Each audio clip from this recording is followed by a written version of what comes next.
Bonjour à tous, bienvenue dans cette nouvelle vidéo hebdomadaire. Donc, comme chaque semaine, je fais le point sur les actions que l'on suit ensemble sur Twitter, notamment. Donc, voilà, je vais vous parler de biotech, je vais vous parler de small caps. Donc, on va faire les classiques, Quantum Genomics, qui est à l'écran. On va faire Farming Group, Farnex aussi, j'ai Poxel, je crois. Et puis, d'autres qui sont dans la liste. Voilà, et puis en small caps, du coup, on va faire Aquel qui nous fait quelque chose de pas mal. On va faire pareil LDLC, Lucibel, Blockchain Group, Riber. Voilà, on verra au fur et à mesure. Donc, commençons par nos biotech et Quantum Genomics. Quantum Genomics, donc évidemment aujourd'hui, donc à l'heure où je tourne cette vidéo, il est 17h. Donc ça peut encore varier un petit peu, mais voilà, actuellement elle est à 4,03 €. Beau rebond, quasi 9,5%, donc c'est bien, mais ça reste pour moi, en tout cas, un rebond technique. Un rebond technique, parce qu'on voit très bien que le range moyen terme qui datait quand même depuis le début de l'année a été cassé avec force en début de semaine. Donc on voit bien les volumes. Donc aujourd'hui on a du volume. Forcément il y a quand même pas mal d'annonces qui vont arriver autour du 16 octobre. Voilà, donc ça spécule un peu, mais ça n'empêche que là, pour moi, actuellement encore, le mal est fait. On voit très bien que notre M7, voilà, le prix arrive pile sur la M7, donc tout est baissier. Les indicateurs commencent à peine à se redresser pour le MACD, voilà. Et on voit le RSI, une très belle oblique baissière, et voilà, on est toujours dessous. Donc, il faudra surveiller ce signal précurseur au niveau du RSI. Et pourquoi pas, après, voilà, ça enchaînera, peut-être, pourquoi pas plus haut et remonter à 5,10. Mais en l'état actuel, pour l'instant, j'y crois pas. Du coup, voilà. Donc, pour elle, j'attends de voir quand même la suite. Du coup, on va faire, alors je l'ai pas annoncé, mais j'ai IPH aussi, alors, Innate Pharma, que je vais retrouver. Donc, elle, par contre, 6,10, ouais, c'est moche, C'est, pareil, c'est baissier, là. Hier, depuis qu'elle a rompu les 7 €, on voit très bien que le MACD avait donné son signal ici. Le RSI un poil plus tôt, en cassant les 70. Mais voilà, du coup, cette oblique haussière n'a pas résisté bien longtemps. La M200 est en train d'être franchie à la baisse, allègrement aussi. Du volume, donc les 6 € en première zone de support. Voilà, maintenant j'attends réellement que quelque chose se fasse, se construise. Là, c'est pas très joli quand même. Ce matin, on m'a demandé aussi Adocia. Donc Adocia, c'est pareil, elle, elle dérouille quand même. Elle dérouille pas mal. Et voilà. Donc du coup, si je me redézoome un petit peu, on voit cette oblique haussière bien cassée correctement. Et depuis, ça s'arrête pas. Ça s'arrête pas. Donc, si on passe en hebdomadaire, voilà, on voit qu'on avait ce niveau horizontal qui a été cassé. Voilà, qui a fait à peine support, qui a été cassé tout de suite. Là, j'ai cette oblique support, voilà, qui arrive, donc du coup, on a encore un peu de marge à la baisse quand même, voilà, sur les 7,30. Mais clairement, voilà, les indicateurs sont mauvais, le RSI, bon, arrive en zone de survente bientôt, mais bon, c'est pas pour ça que le prix ne va pas continuer à descendre malgré la zone de survente. C'est vraiment quand on repasse les 30 à la hausse qui est un signal. Mais là, en l'état actuel, pour moi, c'est baissier. On voit très bien M200 baissière. Alors ici, la M200, bon, pareil, elle est ici, donc franchement, non, il n'y a pas grand-chose à faire, quoi. Apparaître sur du très court terme, et encore, parce que très court terme, voilà, on peut tracer cette oblique baissière ici, donc sur les 10 €, ouais, mais bon, non, faut rester à l'écart, je pense. Bon, on peut regarder Farnex rapidement, donc elle, pareil, ça déroule aussi, ça descend. Donc, pas grand chose à se dire, Donc, évidemment, il n'y a plus beaucoup de volume, mais ça n'empêche que, voilà, ça glisse, c'est une longue glissade, mais ça glisse. Donc les supports, on peut même pas dire qu'il y en ait, parce qu'on est, non, même pas. On est sur les plus bas historiques, ouais. Donc, il n'y a plus de support. Donc voilà, faut attendre. Après, du coup, j'ai Farming Group. Alors, elle, par contre, elle se comporte plutôt bien. C'est une belle configuration quand même, parce que les 1,20 de mémoire ont bien été testés, mais positivement, voilà. On repart. Mais là, c'est pareil. On voit très bien, donc nos ratios de Fibonacci, les 23%, ça fait support. pareil avec les 38 avant. Mais voilà, donc pour l'instant, ben, on latéralise, c'est déjà une bonne chose en soi, parce que certaines bibliothèques ne se contentent pas de latéraliser. Mais voilà, il y a encore du chemin à faire. Néanmoins, voilà, on voit que l'indicateur commence à être bon ici, donc ouais, à surveiller. Ensuite, j'ai Poxel que j'ai, désolé, que j'ai publié. Alors je sais pas si je lui ai mis un graphe, non, j'ai peut-être pas mis de graphe pour elle, parce que j'ai pas eu le temps. Et ben voilà, on voit très bien qu'ici, zone de résistance, oblique baissière, on arrive, on revient. Donc, bah, voilà, c'est positif au niveau de l'indicateur MACD, mais ça n'empêche que rien n'empêche de revenir retester cette oblique. Voilà. Rien n'interdit, surtout qu'on a quand même deux zones de résistance au-dessus de nous, donc méfiance pour elle.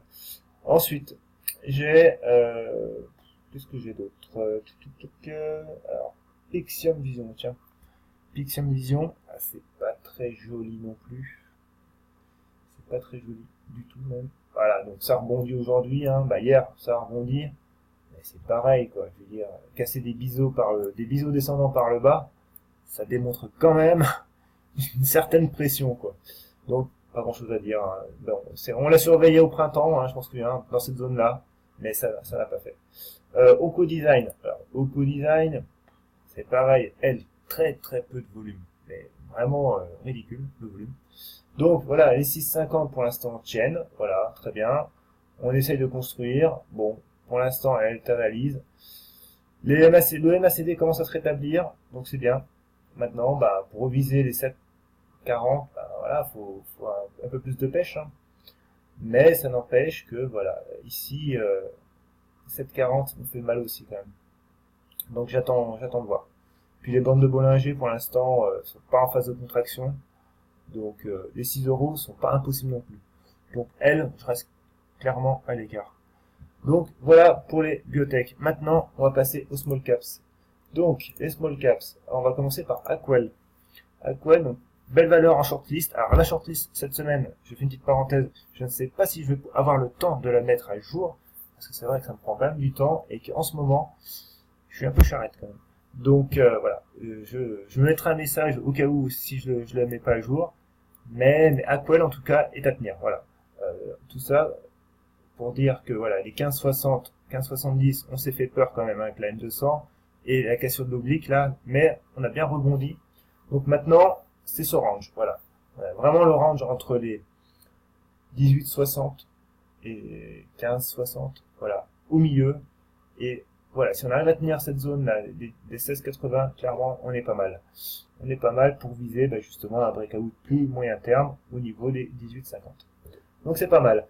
Groupe LDLC, alors, elle aussi, par les temps qui courent, vu les small caps comme certaines vont mal, elle se comporte quand même plutôt pas mal. C'est pareil. On voit que les 7 euros tiennent, on a tenté une cassure, mais bon, on a maintenu tout juste les 7 euros à la clôture. Donc voilà, on a rebondi un petit peu et on est toujours en support ici. Mais ça reste fragile, hein, ça reste fragile. Donc pareil, l'oblique haussière, l'oblique baissière à tester avant les 8 euros.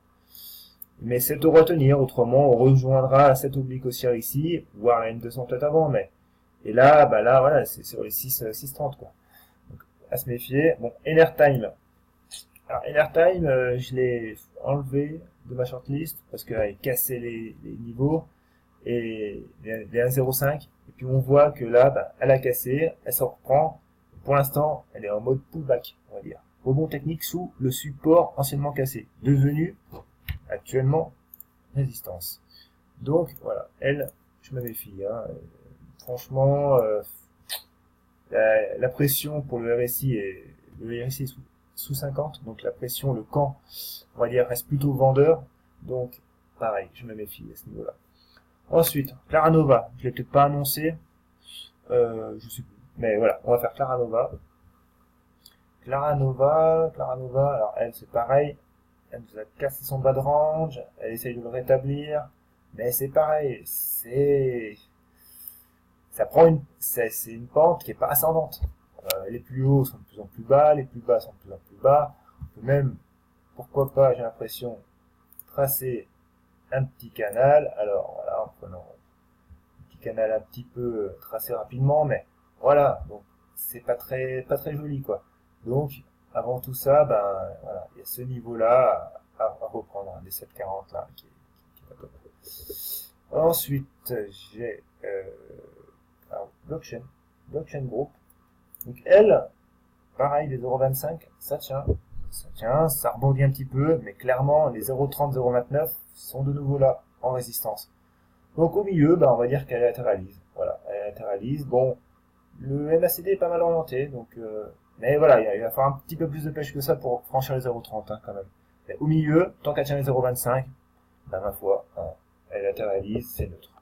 Ensuite, j'ai Budget Télécom. Alors, Budget Télécom, la semaine dernière, c'était une belle semaine, je crois.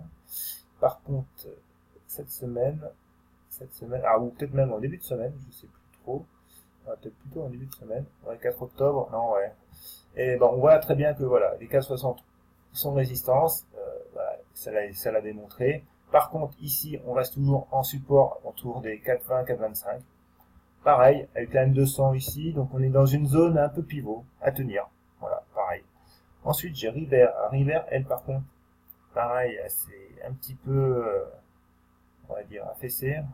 Dommage, parce que 1,40, je crois, de mémoire, qui est à tenir. Et voilà, alors, on va peut-être zoomer un peu quand même.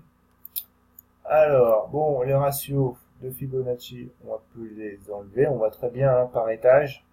Bon, clairement, ici, on est en dessous des 61. On va les enlever pour plus de visibilité. Et voilà, donc on retombe sur nos A20. A20 qui, bon, on voit très bien qu'on avait fait déjà 2 mèches. Il y a une petite présence quand même, hein, des acheteurs ici. Mais très très peu de volume. Le MACD pour l'instant est négatif. Le RSI pareil. Donc il va falloir un petit peu plus pour valider ce support des 1,20. Mais voilà, il y a quelque chose qui se passe, autrement on retourne sur nos plus bas, hein, les indices. Donc il en faut un petit peu plus quand même pour maintenir les 1,20. Mais déjà, c'est déjà pas mal qu'une réaction. Ensuite, j'ai Equinox. Alors Equinox, pareil, Equinox, belle valeur en ce moment, qui arrive néanmoins sur une zone de résistance, donc à se méfier quand même. Alors, voilà, donc belle valeur, hein, 4,67, plus de 5% encore aujourd'hui. Donc du coup, zone de résistance court terme, qui est devenue zone de support, voilà, changement de polarité, très bien. Du coup, du volume, augmentation des volumes, très bien.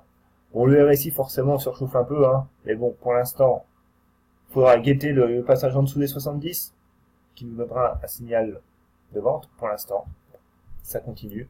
Légère surchauffe, mais bon, voilà, on peut très bien aller, là on se dirige quand même pour aller tester les 4,90, hein, et les plus hauts d'avril. Donc c'est pas mal. Bon, après, au-delà, il va quand même falloir un petit peu plus de carburant peut-être, mais pourquoi pas, hein, je veux dire, avec l'augmentation des volumes, tout ça, on peut très bien y aller. Tant que la M7 est en support, que du coup, ben voilà, sur un mois, on va dire qu'on est sur une tendance haussière, pas de problème. Tant que le MACD est au-dessus de son signal, moi j'ai pas de signal baissier actuellement. J'ai une zone de résistance potentielle, qui est peut-être, moi je pense qu'il va quand même y avoir quelques réactions. Dans l'état actuel, on peut très bien la traverser. Donc voilà. Ensuite, du coup, est-ce que j'en ai d'autres? Ah oui, Lucibel. Alors Lucibel, bon c'est pareil, ça a un peu craché, c'est dommage. Dommage, parce que c'est une belle valeur quand même, avec une belle oblique. Néanmoins, voilà, elle a tout pété, et du coup, là, elle retourne sur ses plus bas historiques, qui sont réactifs, mais néanmoins, c'est baissier. Et puis, allez, une dernière, on va faire, alors, Elior Group. Alors, elle, bon, bah, mon stop s'est fait taper, hein, évidemment, mais du coup, elle rebondit, et là, elle revient sous son oblique. Voilà, donc, le MACD est proche de repasser son signal, c'est pas mal. Maintenant, voilà, c'est en fonction des indices. Alors, une dernière, au niveau des valeurs, on peut regarder, c'est XFAB. Alors XFAB, voilà.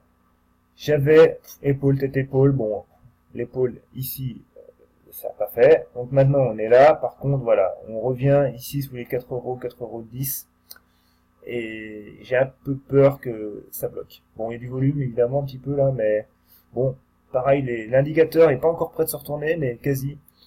Donc pourquoi pas aller tester de nouveau la M200, parce que la M200 qui est là, hein, avec cette zone des 4,50. C'est possible. Maintenant, si elle réellement elle teste, elle arrive à passer les 4,10, 4,15, qui retourne sur les 4,50, clairement là on a quand même quelque chose qui est pas mal au niveau d'un pivot horizontal, parce qu'on est touché une fois, deux fois, ça ferait la troisième fois. Avec la M200, ça serait pas mal. Bon, on n'y est pas. On n'y est pas, mais voilà, ce pivot-là serait pas mal. Après, bon, voilà, on pourrait tester plus haut. Mais à surveiller. Donc du coup, on a une belle oblique aussi, hein, long terme, qui passe à peu près dans ces zones-là. Entre les 4,50, 4,60, tout dépend quel niveau on regarde là, cette zone-là est à surveiller. Mais bon, néanmoins, il faut quand même repasser les 4 euros avant. Voilà, pour les actions. Donc vite fait, on va regarder le Bitcoin, parce que bon, je le surveille, même si j'ai pas de position dessus du tout. Ça n'empêche que je le surveille. Et on voit très bien que en hebdomadaire, on a touché la Bollinger inférieure. Du coup, on essaye de consolider un petit peu. Ah, lui par contre on va le mettre en rouge. Et bon, par contre on voit qu'au niveau des indicateurs c'est quand même baissier. Ah, les volumes, clairement, il y en a beaucoup moins. C'est hallucinant d'ailleurs. Ça s'est bien calmé. Et du coup on voit très bien que la hausse ici c'est reprise. Bon, c'est beaucoup moins d'effet d'euphorie qu'en 2018. Hein.